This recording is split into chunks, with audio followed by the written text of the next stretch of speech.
आज हम class 12th की हिंदी मीडियम की बुक द स्पेक्ट्रम के लेसन नंबर 9 एम जोस ब्रेन को समझेंगे।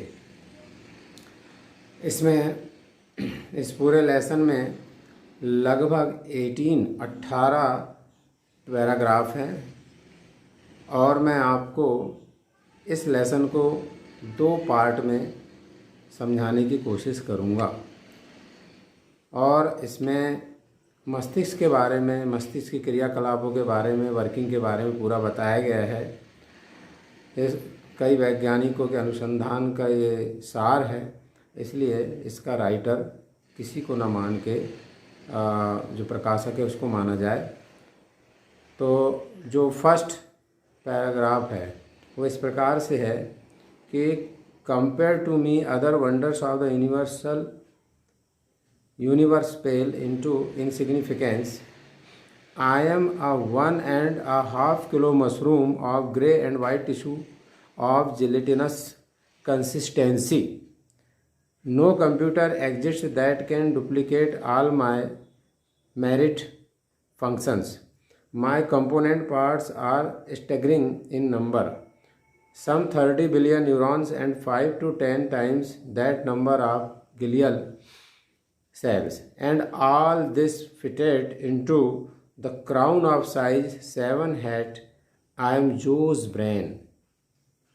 इस पैराग्राफ में बताया गया है कि दुनिया की कोई भी चीज़ मेरा मुकाबला नहीं कर सकती। ब्रेन कह रहा है कि दुनिया की कोई भी चीज़ मेरा मुकाबला नहीं कर सकती। मैं 1.5 किलो का मशरूम हूँ जिसमें जिलेटिन जैसी सघनता है और कोई भी कंप्यूटर मेरे जैसे जानकारी इकट्ठा नहीं कर सकता और मेरा मुकाबला नहीं कर सकता। मेरे जो कंपोनेंट पार्ट्स हैं वो बहुत सारे हैं और कुछ 30 बिलियन 30 अरब न्यूरॉन्स से मैं बना हूँ और 5 से 10 गुना ग्लियल सेल्स, ग्लियल कोशिकाएं मेरे में हैं और ये सारे के सारे 7 हेड के बराबर एक छत्र में फिट हैं। सेकंड पैराग्राफ है, but I am not just part of जो, आई एम जो। मैं जो का हिस्सा नहीं, मैं खुद जो हूँ। उस his personality, his reactions, his mental capacity, उसका व्यक्तित्व, उसकी प्रतिक्रियाएं, उसकी मानसिक क्षमता, ये सारी चीज़ें मैं ग्रहण करता हूँ। He thinks that he hears with his ears, taste with tongue, feels with his fingers, all these things happen inside of me. वो जब कानों से सुनता है, जीभ से स्वाद लेता है, उंगलियों से अनुभव करता है, वो सारी चीज़ें मेरे अंदर घटित होती हैं। ये सारी चीज़ों को मैं इंफॉर्मेशन भेजता हूँ। I tell him when he is sick, when he is hungry. वो कब बीमार है, वो भूखा है, वो क्या चाहता है, उसकी मनोदशा क्या है, ये सारी चीज़ें मैं बताता हूँ। थर्ड पैराग्राफ में है, even when he is asleep I continue to handle traffic that would swamp all the world's telephone exchange. इस पैराग्राफ में बताया गया है, इसकी फर्स्ट ही लाइन मैंने पढ़ी है कि मैं वो सारी चीज़ों को नियंत्रित करता हूँ जबकि ये सो जाता है जो, और मैं सारी चीज़ों को नियंत्रित करता हूँ जो एक टेलीफोन एक्सचेंज नहीं कर सकता। जो टेलीफोन एक्सचेंज उसको दलदल में डाल सकता है, यानी गड़बड़ कर सकता है। मैं सारी चीज़ को नियंत्रित करता हूँ। और मैं जो यहाँ बाद में लिखा है, I simply select what is important, जो काम की चीज़ें हैं मैं उसको सेलेक्ट कर लेता हूँ और जो काम की नहीं है उनको मैं हटा देता हूँ। जो चीज़ें जो के काम की है, जो चीज़ें जो चाहता है मैं उसको सेलेक्ट करता हूँ और बाकी चीज़ों को मैं हटा देता हूँ। इसके बाद है paragraph number 4. Of course, if something potentially dangerous happen, I instantly shift gears. ये 4th नंबर का पैराग्राफ है जिसकी फर्स्ट लाइन मैंने पढ़ा हूँ कि जब कोई अप्रत्याशित घटना होती है तो मैं गियर बदल देता हूँ। मतलब यदि जो बर्फ़ में गिर जाए तो मैं उसे ये निर्देशित करता हूँ कैसे संभलना है, और ये मेमोरी भी दिमाग में मेरे में समाहित हो जाती है कि अब अगली बार से उसे कैसे सावधान रहना है। 5th नंबर के पैराग्राफ में बताया गया है, in addition to taking care of such emergencies I have thousands of housekeeping chores to perform. अब 5th पैराग्राफ में बताया गया है कि आपातकालीन घटनाओं को ध्यान में रखते हुए भी मैं हज़ारों कार्य को संपादित करता हूँ। जैसे ब्लड में यदि कार्बन डाइऑक्साइड की मात्रा बढ़ गई है तो मैं सूचना देता हूँ कि अब सीने में लंग्स को संकुचित होना है और उसकी गति को बढ़ाकर ब्रीदिंग को बढ़ाकर अपने ऑक्सीजन लेवल को संतुलन में लाना है। इसके बाद 6th पैराग्राफ जो है, in thousands of such ways a baby जो in return I am piggishly demanding although I represent only 2% of Joe's body weight, I require 20% of the oxygen he inhales and a fifth of the blood his heart pumps. इतने हजारों काम करने के बाद भी बदले में मैं थोड़ी बहुत मांग करता हूँ। मैं जो के वेट का वज़न का केवल 2% हूँ और जो वो ऑक्सीजन लेता है उसका केवल 20% मुझे चाहिए, और जो उसका हार्ट पंप करता है उसका केवल 5वां हिस्सा मुझे चाहिए।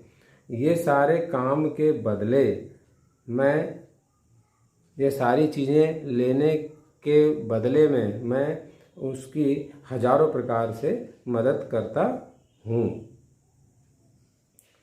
अगर मान लो मुझे अस्थायी रूप से मेरा जो भोजन है, मेरा भोजन क्या है, ऑक्सीजन और ब्लड, यदि अस्थायी रूप से इसकी कमी हो जाए, कुछ ही मिनटों के लिए कमी हो जाए, तो जो है वो पैरालाइज हो सकता है या उसकी डेथ भी हो सकती है। इसलिए मुझे इन चीज़ों की लगातार आवश्यकता पड़ती है। 7th पैराग्राफ में बताया गया है, in many respects I am like a vast explored continent with little more known than the rough outlines of the shore. इतना सब होने के बाद भी मेरी कुछ ही जानकारी लोगों को ज्ञात है। सबसे बड़ी आश्चर्यजनक जो शोधकर्ताओं ने जो पता किया है, सबसे ज़्यादा आश्चर्यजनक बात ये है कि में सारा दर्द जो कि सारे शरीर का दर्द मैं हूँ, सारे शरीर में कहीं भी तकलीफ़ हो तो मुझे दर्द होता है, मैं फिर सूचना देता हूँ। लेकिन जब यदि मेरी सर्जरी हो रही हो तो मुझे कोई दर्द नहीं होता और बग़ैर बेहोश किए सर्जरी की जा सकती है, और जो पेशेंट है वो बग़ैर उसको बेहोश किए वो ये सब चीज़ें देख सकता है। पैराग्राफ 8 में बताया गया, the brain mappers have a least a rough outline of my primary functioning areas, vision in the rear, hearing on the side. तो ब्रेन मेपर ने बताया है कि मेरे सामने का हिस्सा देखने का काम करता है, साइड का हिस्सा मेरा सुनने का काम करता है, लेकिन जो सबसे महत्वपूर्ण चीज़ है वो है प्लेजर सेंटर, आनंद का केंद्र। आनंद का केंद्र क्या है, वो चीज़ सबसे महत्वपूर्ण है। और यदि कभी मैं अवसाद में चले जाऊँ, डिप्रेशन में चले जाऊँ, तो साइंटिस्ट जो हैं, वैज्ञानिक जो हैं, मेरे उस भाग को प्रेरित करके थोड़ा सा इलेक्ट्रिसिटी का थोड़ा सा प्रभाव दिखाकर वो मुझे उस हर्ष वाले सेंटर में बदल सकते हैं जबकि मैं अवसाद में हूँ। 9 नंबर का जो पैराग्राफ है वो इस प्रकार से है कि इसमें बताया गया है कि I reside of course in a well protected fortress. मैं निश्चित तौर पे एक बहुत ही सुरक्षित किले में हूँ, मतलब इस खोपड़ी में हूँ। और the skull is about half a centimetre thick at the top. ये आधा सेंटीमीटर इसकी मोटाई होती है और नीचे जाते जाते ये और मोटी होते जाती है।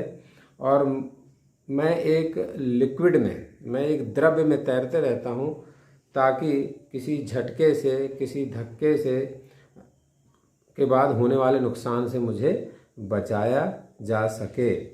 और एक ब्लड ब्रेन बैरियर एक नली होती है, एक मार्ग होता है जहाँ से मुझे ग्लूकोज मिलता है, काम की चीज़ें मिलती हैं जो मेरी आवश्यकता है। और ये जो ब्लड ब्रेन बैरियर है ये बैक्टीरिया या टॉक्सिक को जैसे पदार्थों को रोक देता है।